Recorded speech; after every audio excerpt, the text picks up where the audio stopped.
a production of the New Jersey courts.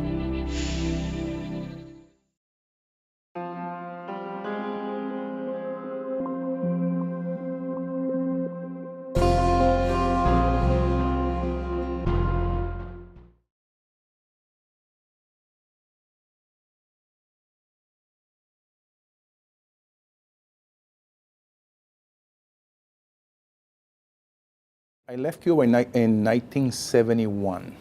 I was 14 years old.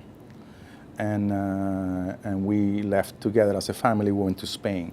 We originally wanted to come to the United States, but that could not be arranged, and eventually we got permission to leave Cuba through Spain. I can only imagine how difficult the decision it was for my parents, who were in their 50s at that point, making the decision to leave everything behind in terms of their connections and their language and their family, so that my sister and I would have the opportunity to have a better life.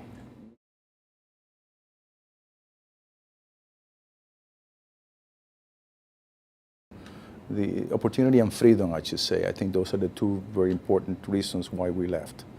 The opportunity to grow and achieve, and the freedom to do what we think, to do things, and freedom of speech, freedom of religion.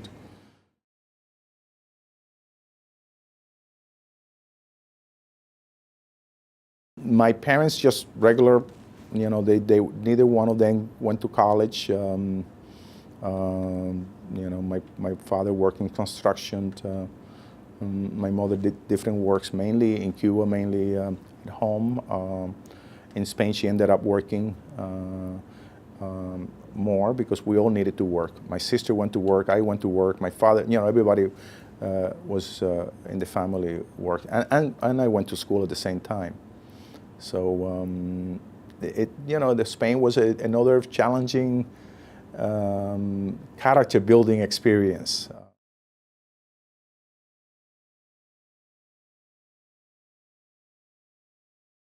A very challenging time. Similar to what took place in Spain, but even much more difficult because of the language. But there was a support system in place in our country that was much better than in Spain. Immediately in school, there was programs for me to learn English, bilingual programs to allow me to learn English at the same time, continue to learn the subject matter in Spanish.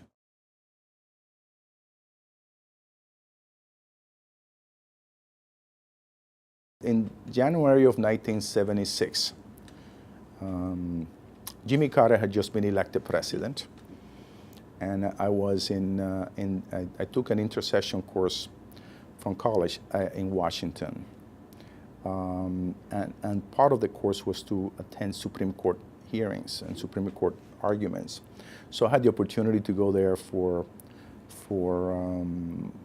about 3 weeks, almost every session. I mentioned to you earlier the picture of Thurgood Marshall that I have here in my chambers, and I actually saw Thurgood Marshall and of course Justice Brennan, who is from New Jersey. Yep. In action in the Supreme Court. So I happened to be sitting in the Supreme Court in one of those sessions. And this heavy-set lawyer from California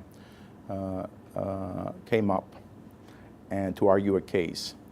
And he started arguing the case, and I immediately noticed that he had an accent, really heavy accent, and argue his case very eloquently. I don't remember exactly what eventually happened in the case, but I figure, you know, if a heavy-set lawyer from California with an accent can be a lawyer and argue a case before the Supreme Court, maybe I can go to law school and become a lawyer. So that was sort of like a turning point moment. In 1984, we decided to open our own practice of 2 lawyers. So practicing in violent, being my own boss, so I could become much more engaged in community activities, community affairs.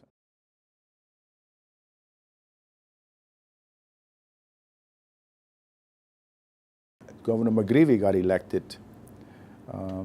He reached out to me somewhere along the line early on in his and he said, "Julio, are you interested in in serving as a Superior Court judge?" And initially I said, "No, I'm not interested in." Really?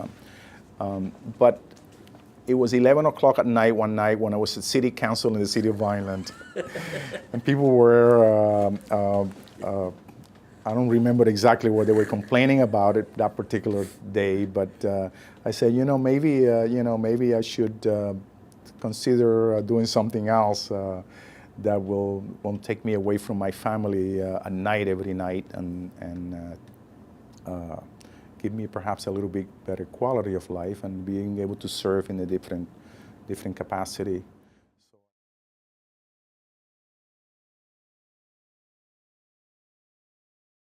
It's a great honor and a privilege to serve the people of New Jersey in this capacity.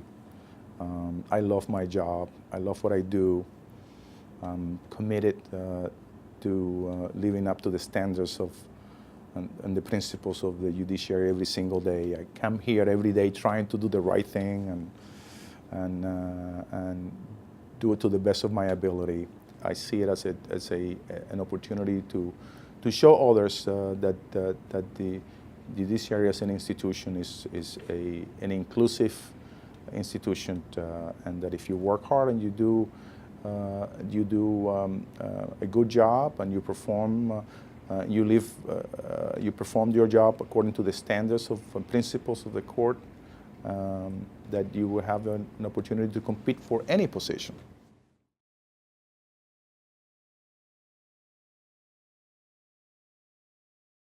You have to love the law. You have to care for your clients. You have to be humble, be prepared, and work hard, and have thick skin. If you have all of those things, you're a pretty good lawyer, I think.